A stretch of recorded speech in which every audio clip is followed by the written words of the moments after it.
আপনি খেয়াল করেন না, যারা কবর কুড়ে তারা কি ড্রয়িং রুমে বসতে পারে? যারা জানাজায় আসার টাইম পায় না, ফেসবুকে একটা স্ট্যাটাস দিয়েই দায়িত্ব শেষ করে ফেলে, আমার চাচা অমুক মারা গেছে, ইন্না লিল্লাহি ওয়া ইন্না ইলাইহি রাজিউন, তারাই ড্রয়িং রুমে জায়গা পায়। আর যারা সমাজে কিছু লোক আছে, আপনি দেখবেন এই লোকগুলোকে আমি সেলুট জানাই, সেলুট ইম্পর্টেন্ট, এই লোকগুলোকে আমি সেলুট জানাই।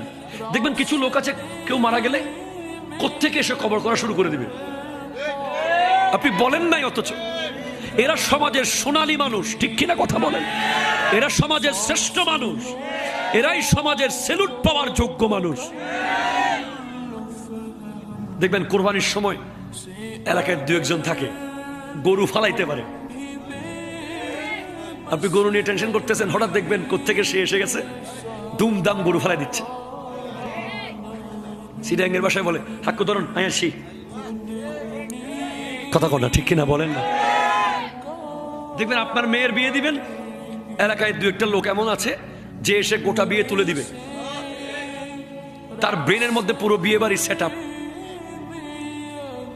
আপনার মায়ের মেজবান দেবেন, এলাকায় একজন লোক আছে, সে কোনো স্বার্থের জন্য আসে না, এটা তার